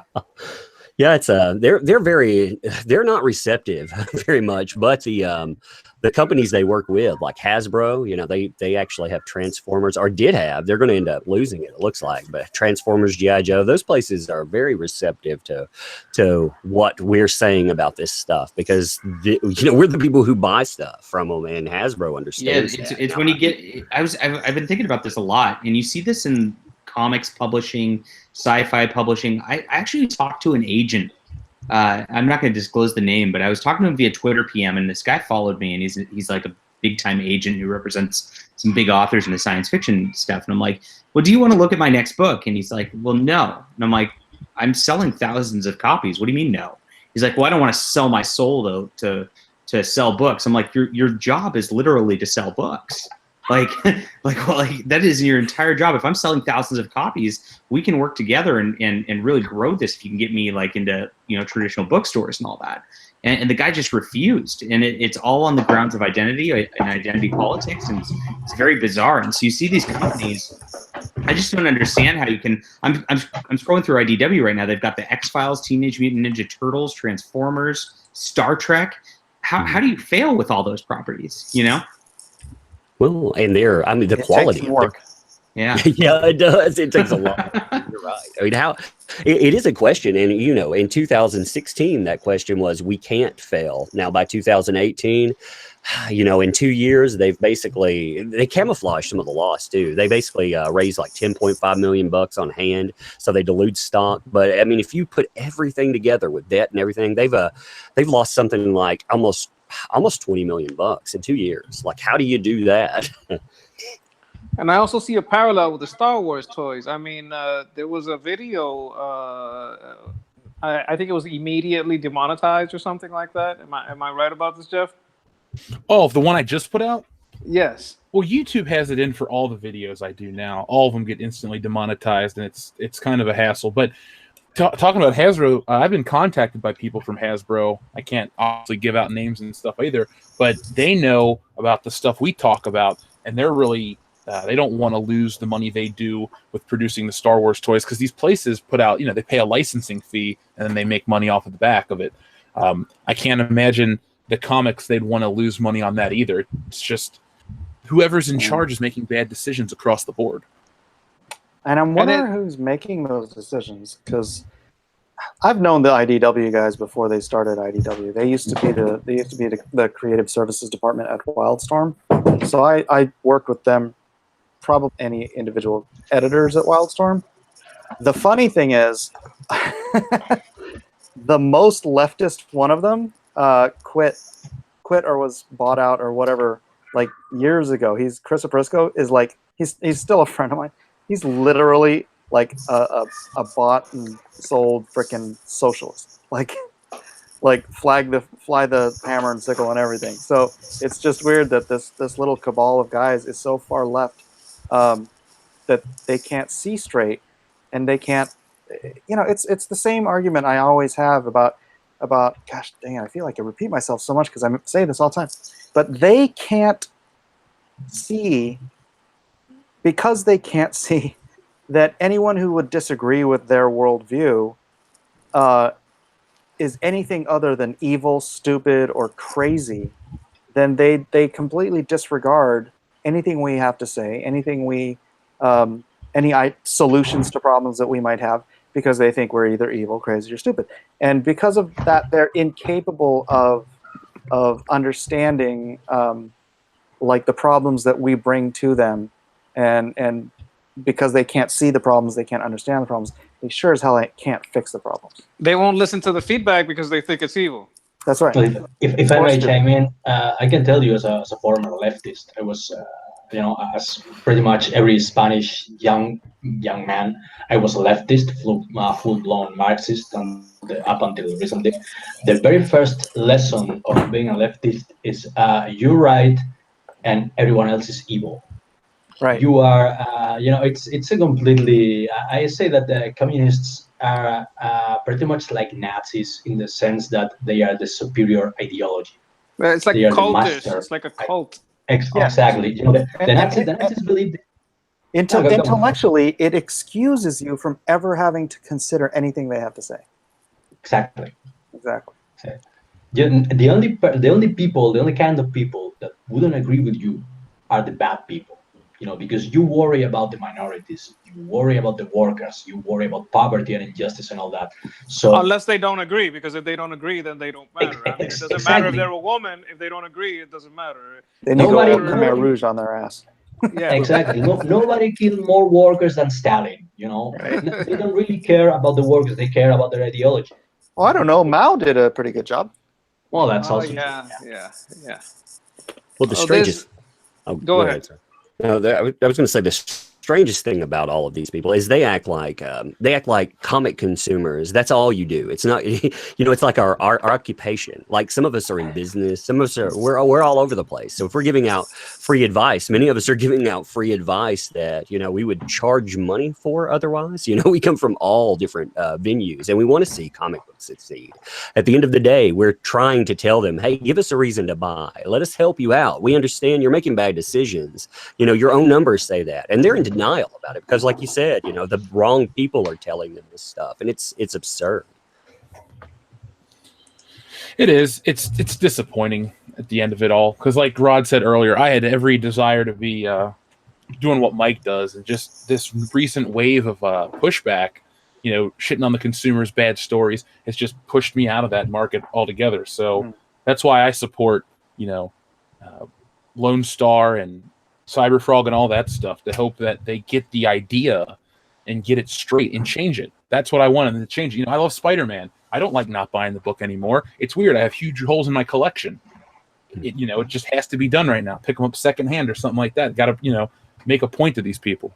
Yeah, and enough people have to get to that point, right? I mean, you've seen it over the decades. Just a slow, steady shedding of people who have been collecting since they were, in third grade, and it gets to, for every person, there's a different, line in the sand that they're just finally going to be like, oh, I'm done with it. But all they're doing is they're milking these 40-year-old collectors who don't want that gap in their collection. So they'll buy any freaking garbage that Marvel can squirt out. And you know what? They're hiking up the price. Yeah, but this has been happening for decades. I mean, I've worked for these guys for so long, right? Most of my career, I've worked for comic books that I would never read because they were so badly written. And it's like they're in this monthly grind to just get crap out. There aren't enough good writers to go around, which is why you have your handful of good writers that rise to the top so quickly, and yet they don't say, well, let's pull back and just do good books. They're like, month after month, you got to get this crap out. Oh, Spider-Man sells great. Let's pump out 4 more of them. And it's just this. They're just relying on completists, and they don't think they're ever going to leave. And now they're just freaking so far off on the deep end that I don't know. I don't see a future for these guys, especially if we rise up and we deliver to the audience what they have been craving. I walked away. So yeah, walk away. # walk away from Marvel. And you were trying to build a career out of this. I mean, you got into college and you studied the art, and this was not just like a collection. This was your whole future for you, right? Dude, I've traveled the country to work shows. That's how I met guys that we started the podcast with. But I've traveled to all over the country to do shows, sell prints. You put all this money in. Sometimes you make $50, sometimes you make $2,000. So I mean, it's a hit and miss. You sell commissions, you do all this stuff. So I was into this hardcore. And Mike was talking about the people that can't have the holes in their collection. I mean, I'm 29, but I have a good chunk of the Amazing Spider-Man. We're talking like 75 to 80% of everything since the beginning. And it does bother me at times to think, oh man, they've relaunched the book 10 times. How have I not had any of these issues type of thing? But I just got to stand on the principle. But in terms of the personal stuff, yeah, it sucks because I was in school for communications. I thought, I'll go to school, I'll get this degree, I'll do comics, I'll do art, I'll get into it, I'll build a name for myself. And then I see it just deteriorating around me. And it's just this cesspool of hatred. Nobody wants to be around that. Well, here's the thing that I like to say about this. Like you had Stan Lee and Steve Ditko, and they made the character. The way the personality was of the character with Stan Lee and Steve Ditko is going to be a certain way because of the way the writer thinks. And that's going to change from writer to writer. It's going to change from artist to artist. And once you get so far from the original content, you're not even looking at the same character anymore. Yes, it has the name. Yes, it's drawn with the same little web costume or whatnot. But you're really not paying attention to the same character that you were paying attention to, 30 years ago, 20 years ago. Every writer starts over from scratch. They kind of ignore what their predecessors are doing to some extent, unless they're trying to homage one of them, right? And so you're not getting that. And so you really can only get true character and true character development from these indie projects because they are our characters. We are putting our sort of heart and soul into them, and we are actually focusing on creating a full story with them rather than creating the illusion of change that Marvel and DC does to kind of string people along to make it seem like it's changing just enough, but then it all hits the reset button and nothing happens anyway. That's going to be the difference between us and them in the long run, which is why we're going to succeed, I think. Agreed 100%. Now, real quick before we get into the next point, quite a few super chats rolled in, so I got to read these. First off, we had one from Timothy Riggs that says, I'm 38 years old. I've never bought a comic in my life. I'm making Lone Star my first cover. My first cover B sold me. My birthday is in September, too. Thank you. So there you go, Mike. First comic is your comic. Well, what's interesting is I hear this occasionally, the first comic thing. But boy, do I hear every day from people who say that that they walked away from comics years ago, even decades ago, and what we're doing is bringing them back. That's me. And it's amazing. It's so fulfilling to hear that from people who I walked away from I haven't freaking bought a new comic in I can't even tell you how long, because they're just not worth freaking reading. So yeah. And if you go on some of these places online and they'll sell it to you, they'll retell the story and try to make it exciting, or but if you look at the actual book, it's just bad. And that's why I go back to the honest reviewers. Now, any of you guys that have seen me on some of the Star Wars show or on the fan film show that I was on with Mike and Ivan, you know that I'm very much about that trinity that we talked about before, the honest reviewer. And reviewing has gone very, very bad, and reviewers are under attack. And I know that Umbrella guy probably goes through a lot of vitriol. And we also had a hit piece on us, on our boy Zach, and maybe you can talk to us a little bit about what they're doing with honest reviewers in games, in movies, and in comics. Well, we know like world class bullshitters. I know they probably take a lot of flack just for being honest about what's going on. I think everybody does. I've been talking about Terminator 6, for example. If people haven't seen that, what a mess. And that's terrible. That is the worst image to get you excited for a movie in history. Well, and you know what's bad about it is there's stuff out there. Actually, there are more articles coming out saying things like Terminator has always been about politics. It sounds just like everything else you hear before you have a really, really bad movie that's going to look just like that image. So, I think they look like that, Napoleon Dynamite. That's what he looked like. I saw this like Napoleon Dynamite is a Terminator now. No, that's a girl. I'm happy that all those little girls with no boobs and male features can finally see themselves as a portrayed robot. In this, as this soulless killing machine for the future. It must be inspiring to them. Makes sense. You know what? You connected some dots I hadn't. That makes total sense now.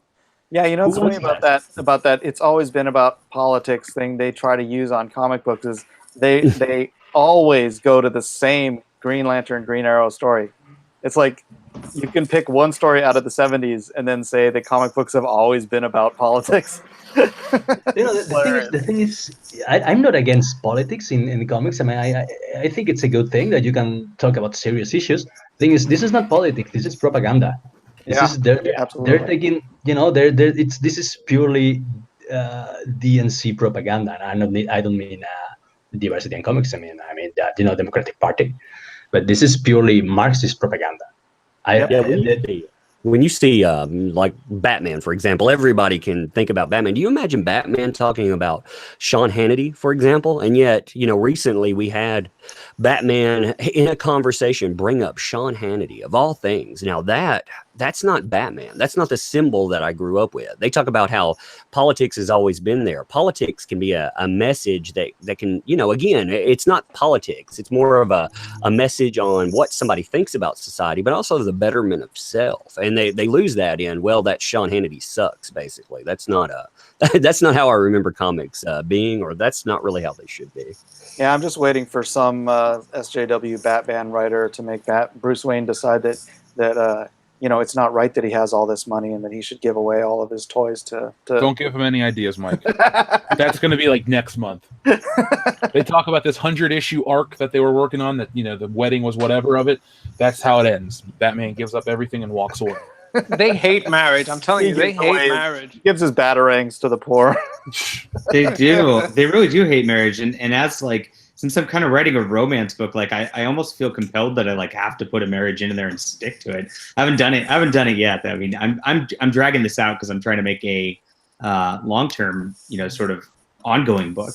But I feel like I almost have to go there and show these people how to write a married couple. It's like none of them can do it. Yeah, the next book I'm doing after Lone Star is going to be The Nuclear Family, and it's awesome. Guess what? It's going to be about a family that actually loves each other. It'll be revolutionary. Outrageous. I did a similar thing in Decimators, and I'm going to take the chance to plug my webcomic, Decimators. Go check it out. It's really good. And just to spite them, I decided to have a guy hit on a girl and be successful about it. Yeah, All it's like, right. That's weird. hey, I dig you. Throw a flashback in there. Yeah. It was like, hey, I dig you. Want to go out for a coffee? And she was like, okay. Wow, mind blown, man. This never happens in comics anymore. Here, I'm another- gonna pull your comic right now, your web comic Decimators right I'm here. on, I'm on it right now too. I just pulled it up, so There we there's a go. lot to I'm read. famous. Now, while everyone checks this out real quick, let me get a few more of these answered. Mareth Dialine, you talked about writing a moment ago. I've been trying to write a series of fantasy novels for about 17 years on and off, trying to put it to paper. That's also where I get the name Mareth Dialine. He's the main villain I created. Cool. Now I know Mareth Dialine. I always assumed your picture was from Sandman, and I didn't know, I've never really read that series. Magaman says, and then the Inhumans get their powers from Kree farts. So thank you, Magaman. Oh my god. You want to talk about a failure from Marvel? That was their most spectacular failure so far, was the Inhumans. No one even talks about it anymore. You guys remember that? Yeah. Yeah. They thought they were That- going to replace the X-Men. That's when the internal politics got crazy in the stories too, because they tried to write the X-Men's out of the stories in the comics, and to their own detriment, and Yeah. it all just So went kind of petty. insane. It's a very Fantastic Four petty- too. Yeah, that just came Fantastic back. Four.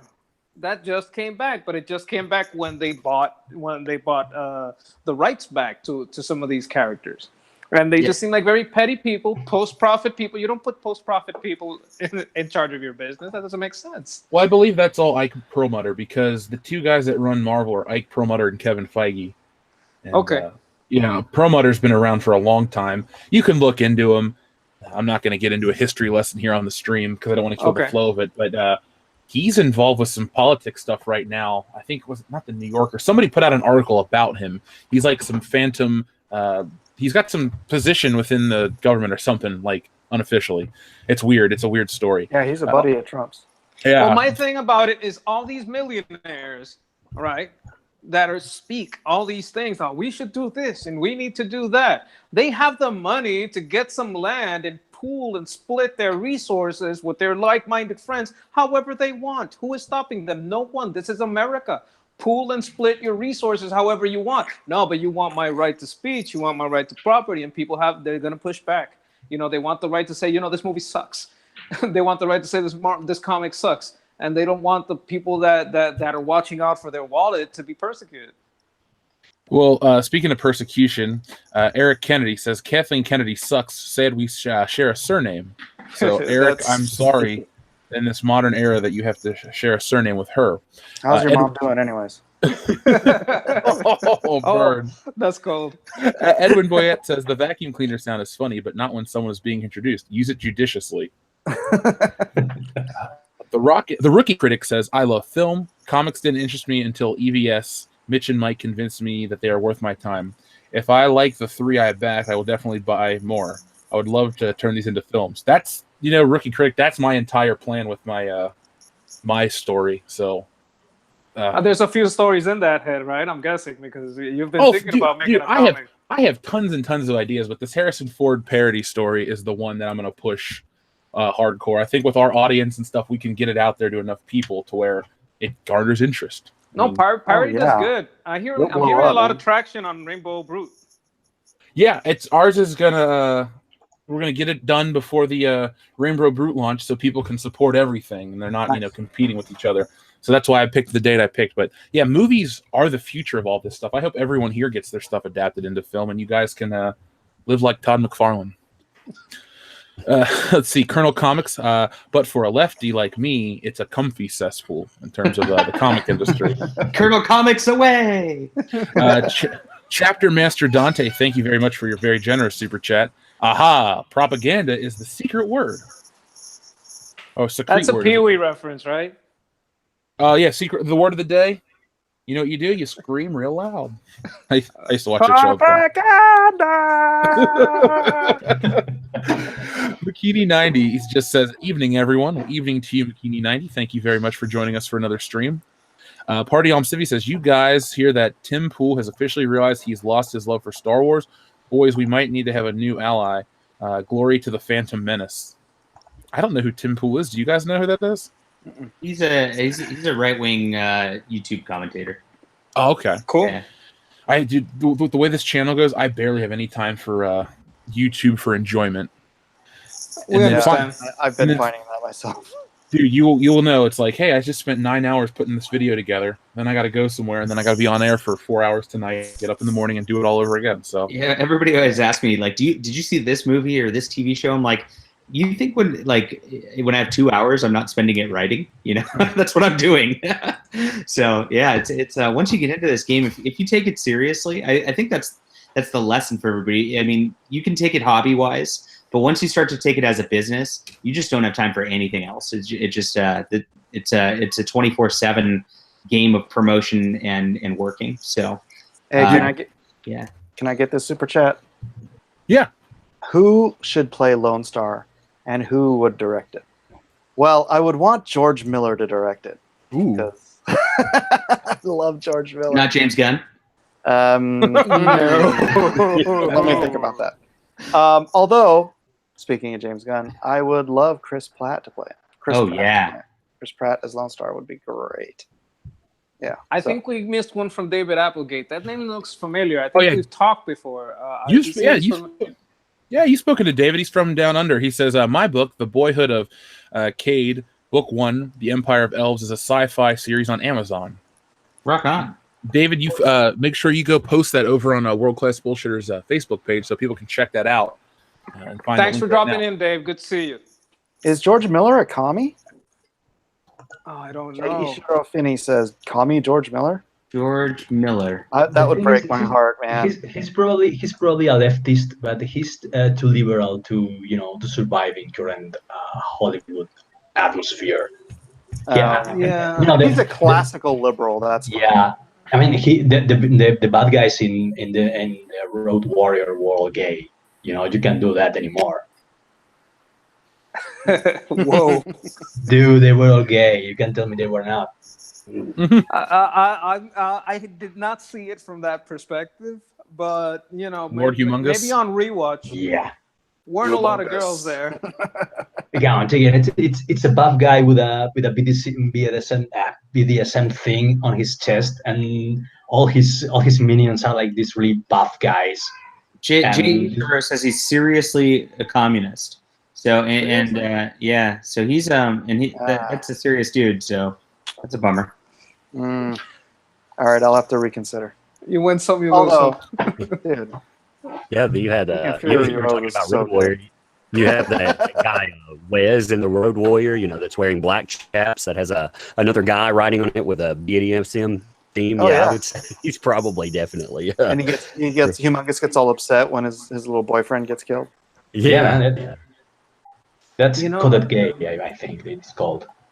But yeah, I mean, you're right. You can't portray that is a problem with all of this stuff. You can't actually portray any kind of what they would call marginalized people with any type of flaws, and it is amazing because you ruin storytelling doing that in any medium.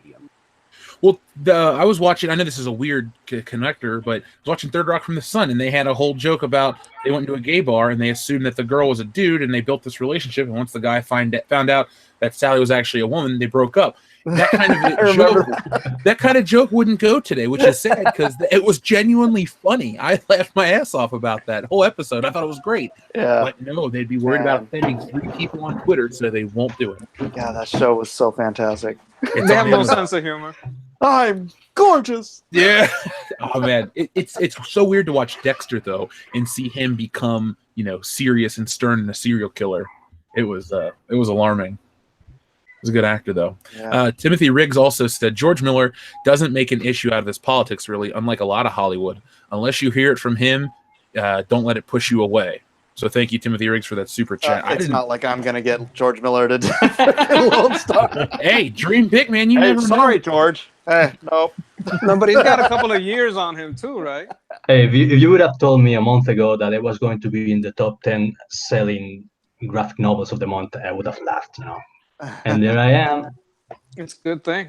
It's a good thing. It's a new day for a lot of creators, for a lot of people that are doing the independent It's a thing. brave new And world. it's a good thing. It's a good day for for reviewers too. I mean, people like you've seen your growth here at World Class Bullshitters, and what comes from being honest. Because a lot of people are just they're not gonna toe the line. They're gonna have a little bit of critical thinking, and when they see these places that had critical thinking and don't anymore, they run. They just run. They're like, no, I need that someone that doesn't BS me, you know.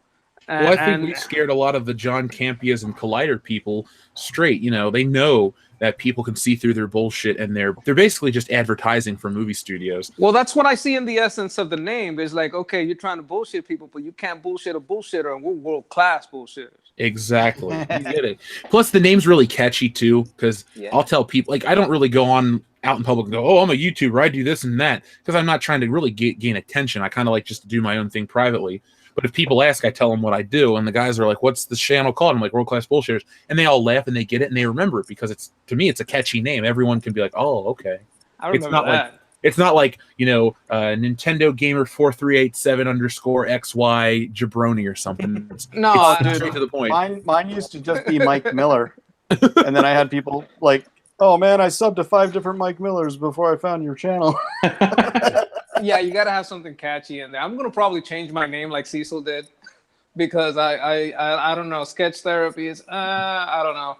I might keep it. I don't know where I'm going with that, but I just would like to support you guys, and I just really love what you guys are doing. I love that you're putting yourself out there. I love that Umbrella guy. I can't recommend him enough. I can't say enough nice things. He's really good reviewers. He's a really good reporter on the business side and a lot of the craziness. He's got some great live streams that you guys can watch.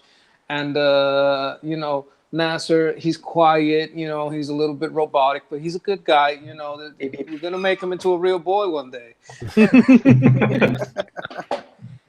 And I just want to thank you all for being here and for supporting all this. And I got to tell you, from a customer's perspective, it's a wonderful thing to know that there is a place where we can talk to each other, that there is a place where the creator and the reviewer and the customer can get together and just be honest and talk about what's going on, and it's a wonderful thing. I just want to thank you all for being here, and Jeff for giving me the opportunity to get us all together here.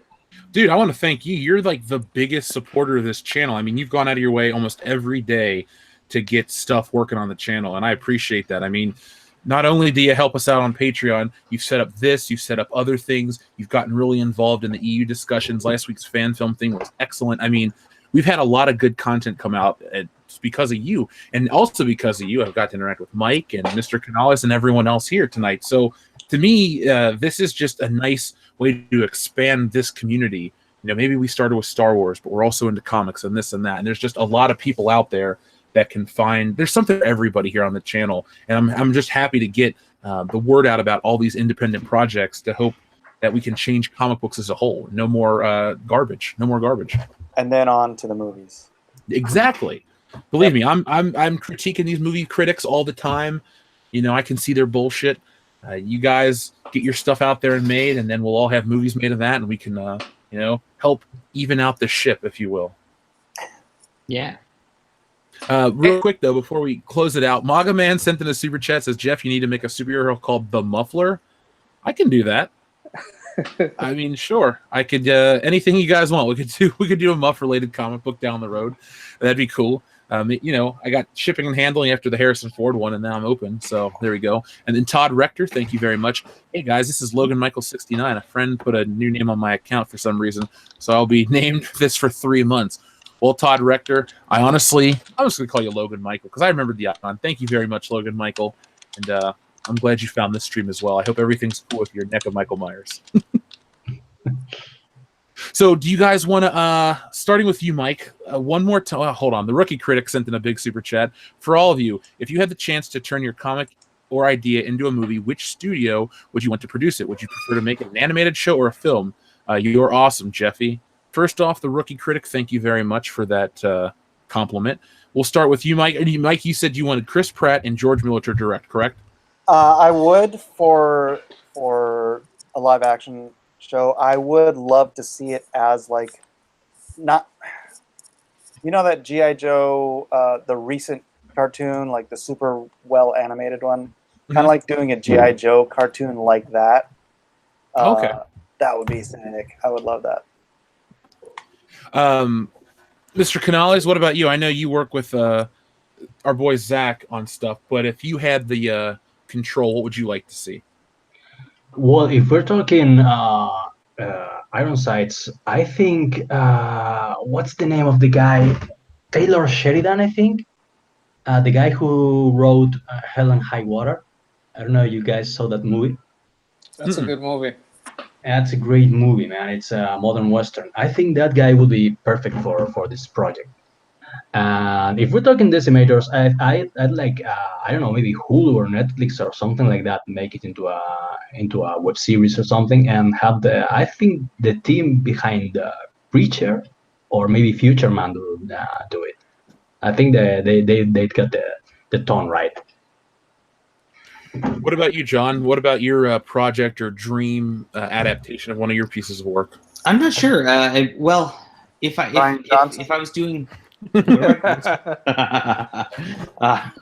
if I was doing Flying Sparks, I'd probably have to like go anime with it, because you can only do like quirky superhero like with like slice of life elements in it in an anime format, I think, these days. So I'd probably go there with it. If I was doing like my steampunk stuff, somebody mentioned Mac Landis. I really loved Bright. I mean, I just thought that was so good. I'd love to get a vibe like that going for my steampunk stuff. So, the Umbrella Guy, do you have any ideas for projects or anything? Yeah, I wanna have my life actually done by IDW, so I can find out how much an umbrella actually costs when they turn it down. No. You probably do a horror comic, right?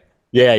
Actually, I'm very, I really wanted to be motivated to do like some kind of horror, just some kind of horror, because I saw this comic come out recently that tells you the state of comic books. It's called Infidel. Now, Infidel is about, this is their description: Muslim American woman moves into an apartment haunted by ghosts that feed on Islamophobia.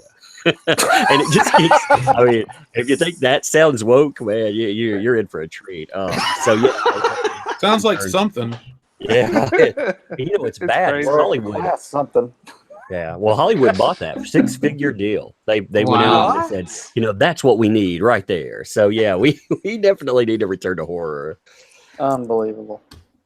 Hopefully, the new Halloween movie helps Hollywood see the benefit of serious horror and no longer PG-13 horror movies. I hope actually having that revert back to John Carpenter. I hope we're looking at an awesome film, man. I've got a lot of hope. I've got a lot of hope in it. Oh, I almost went out and pre-ordered The Mask based on that movie because I'm just so excited for it. I got Halloween fever, dude. It's serious over here. Nasser, what would you like to see, or how would you like to see your property or story adapted? I want all my stuff to be Netflix originals. Really? Like, you want them to adapt it and change it, or do you want, just like streaming service quality for everything? Well, because I think streaming services are the future for the most part. So I want all my stuff on Netflix. And Netflix is producing some fantastic stuff. So Definitely. yeah. I like the Netflix show that you guys probably might not get into because of the subtitles, but I thought it was excellent. It was over in Spain, called La Casa de Papel. Did you ever get to see that, Mr. Canales? I think, yeah, I've heard about it. It's about like a heist show or something like that. Yeah, right? like if you went to the Federal Reserve, right, and you took everybody hostage, but you don't steal money, you just make money, right? Yeah. Oh, because I saw the commercial for that. No one knows how much money's missing. If you get away with it, no one can say you stole anything or how much you stole. Or it's a good movie. It's a good series. You check it out. it's on But Netflix. it's on Netflix. Casa de Papel, like, The Money Heist, I think they Yeah. call it in English. okay. It is just excellent. I liked it. I really liked it, and I can understand why Nasser would go there. But I don't know which story he would pick and actors. Would you do Stardust? I don't think Stardust is that. That would have to be a movie, though, right? It's pretty short, so I think it can maybe be something that's like half an hour, but I don't think you could get like a feature length film out of it. So maybe you you could can. do You an can massage a story episode like like a Twilight Zone kind of deal. Yeah, probably. Okay. Okay. I guess I'll answer the question before we close it out. There's only one way to go with my story. You got to make it the movie with the real actor. So we'll see. Anything's possible. Look at Ethan Van Sciver with Cyberfrog. So the world's a Yeah. crazy place. I want them to do Cyberfrog with puppets. I want him to take the Jim Henson 90s Ninja Turtle approach. Oh man, do you guys Really remember? there. Do you guys remember the Feebles? Like, Yes. I love the Feebles is the best. Yeah. Oh man, just imagine Cyberfrog shot just like the Feebles. That would be amazing. Oh man. What's Peter Jackson doing these days that people actually care about? He's doing. I'm very excited about it. The Infernal Devices, the Philip Reeve steampunk series. As a steampunk guy, I'm excited about this. So, I don't know if the movie will be good. The books were fantastic, though. I haven't seen a Peter Jackson film in a while. I like his old stuff, so I'm not even a Lord of the Rings guy. We're talking like Bad Taste, Brain Dead, all that kind of stuff. Those are my Peter Jackson movies I go Dead to. Alive. Oh man, that's good stuff. Dead Alive's his best movie. Oh my god, when the mom rips off the nurse's head backwards. We'll get No, into it's that. the dude. It's the dude. Pulls Oh, the head okay. back and feeds the pudding into her neck. Yeah. Oh. Oh, wow. Or the priest. I kick ass for the Lord. That. That's probably one of the best quotes. I'm gonna ever. have to check that out. Oh, it's a great boring movie. but It's you'll love it. fantastic. It's so great. Makini90, thank you very much for your super chat.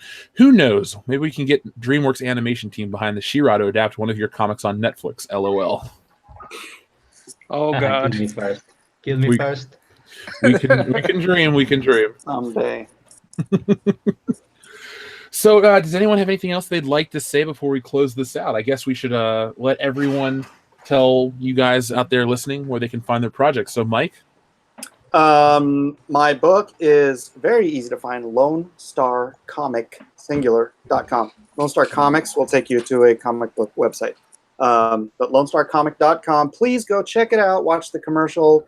Check out the preview pages. If you like it, support it. If you don't, and you know somebody who does, then please pass it along. I am going to be on a little bit later with Edwin Boyette, and everybody's invited. We're going to do an extended Aloha Hour tonight.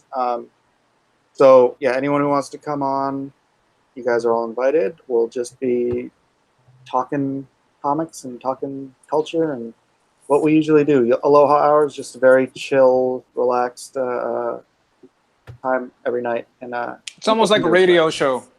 yeah, almost like it's like a late night talk show. Welcome All right. to NPR. All right, Terry Gross. Mr. Canales. Well, I will invite you all to back Ironsides, but luckily it's been already backed, and by a huge margin. So I don't know, man. Decimators. Yeah. Check Decimators, and it's going to be. By the way, it's going to be published by Wicked Publishing, only in California. But I think it's the best state in the whole union to publish it because it's the most progressive. So at the very least, it's going to ruffle some feathers. So yeah, I'm looking forward to it. John. Cool. Yeah, I've got Flying Sparks. I'm going to say back Lone Star first because it's closing in 29 hours, and I want it to just have an epic closing day here. But yeah, I mean, we both got superheroes, Mike and I, and I think we're kind of building this new Comicsgate super. Mike calls his the Blacklist universe, but I originally thought like, oh, is Mike just talking about all because it's like a meta commentary, right? Because we are all blacklisted, so we this is Indiegogo kind of is our Blacklist universe too. So yeah, if you like go look at Flying Sparks. Jethro Morales is the artist. He's been on Green Hornet and Deja Thoris, so he's got just excellent art chops. It's got a cover by John Malin and Brett R. Smith, who you guys probably should know if you don't. And then, yeah, I mean, I'm a pro writer. I write science fiction. I write deep characters. That's my thing. So if you like deep characters who are really going to develop, this is going to be the superhero book for you. Umbrella Guy. Hey there! I just I have a YouTube channel, That Umbrella Guy. You can check it out to really see. Like I was saying, these are people that you you want to pick up projects from that we're talking to. Well, there's a reason why we're shifting from the other place. So we want to remind people of what people are wanting to walk away from and why. We cover not only the things that people do, but also how the industry actually looks. Because there's nothing more telling. We can talk about it all day long, but you look at these guys and other people, and you look at their success. Well, then you look at the other side of that, and it's horrible. And reminding people of that, there are a lot of people in denial of it. So, actually, just throwing that out there. I love the numbers there, the stock market talk, the sales talk, who's selling what.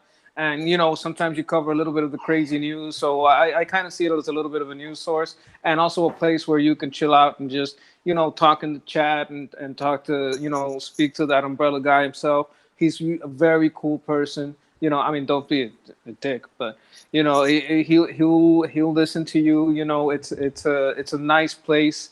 And I want to invite everybody to back his Patreon and back all these projects. Lone Star is almost over. And I'm telling you guys, rub it in the face of the SJWs and also get your hand on something that's going to be unique. You're not going to be able to get a Lone Star like this again. So I want to say that. And I can't say enough good things about that umbrella. Check him out. And I'm going to leave Nasser because he needs a little practice for his pitch. He's a little bit shy, so I'm going to let him take over. Very shy. And sell. Yeah, well, you got to put yourself out there, bro. So, talk to us a little bit about Stardust. And, tell us about it. Sell it. I see Mike's looking away, so I don't get nervous. Well, you're doing pretty well, though. Well, Stardust, it's a 28-page one-shot. It's got 3 stories in it. They're all horror and or sci-fi.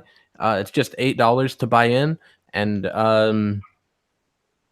well, like they were all saying, also check out Lone Star because that one's over pretty soon. But who's back your Stardust artist? first. The artist is Sean Langley. Sean Langley. Okay. Did we miss anybody? We got everybody. I think we got everybody, right? All right. On my part, my channel, I don't do much for myself. I'm all about these people. I'm all about these channels. You're a giver.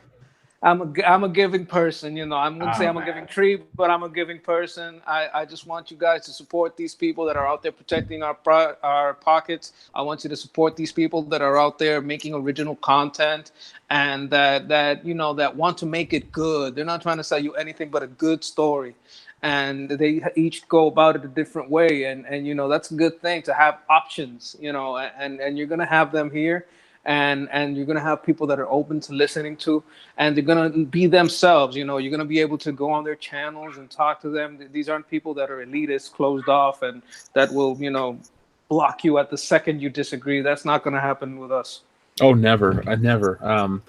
Real quick before we go, Rookie Critic says, I love the answers, guys. Here's $2 Jeff. Well, thank you, the Rookie Critic. I appreciate your generosity throughout the entire thing tonight, as well as everyone's. And finally, Midnight Cherry TV is going to close this out with Y'all Rock in the chat briefly, catching the replay later. I just got out of my first 3-hour guest stream myself. I say, buy these books, brothers. So yes, everyone out there, go support these projects. I have supported Mike's. I'm going to check out the... what is this one right here that I'm going to get right here? Stardust, as well as John's as well. Yeah. Decimator, Flying Sparks, Lone Star, that Umbrella Guy, Patreon, and World Class Bullshitter, Patreon. Remember, $1 goes a long way. $5.17 a day on these Patreons. So I learned that from you. Yeah. That's your pitch. That is my pitch every video.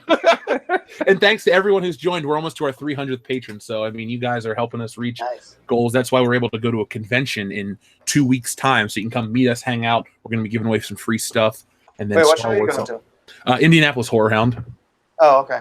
And then next one's Star Wars Celebration, but down the road, I'd like to keep showing up at conventions and spreading the word of the channel. And now that I'll have a comic book coming out, take that there too. So it's growing, and I just want to thank everyone that's out there. And by the way, folks, before you click off, we're going to be back tonight at 11:30 to watch The Thing. That John Carpenter movie that everybody loves. So it's going to be Kendo, Nick, myself, and 2 of our Patreon guests, and we're going to be drinking some beers and talk about John Carpenter and gory horror sci-fi, so don't miss out on that.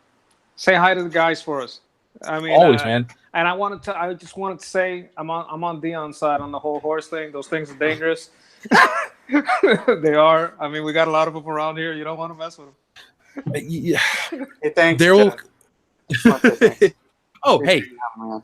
you guys got to thank Sketch Therapy for this. He worked everything out, man. So he's a Oh, yeah, big thanks. supporter of you guys. So he's the one that's like, hey, we're gonna have these people on. We're gonna talk about the project. So all props go to him. Again, thank you, man. I appreciate, like I said, all you do for the channel and that you're getting everyone's work out there. So, folks, I'll see you guys in just a few, like 90 minutes. See ya.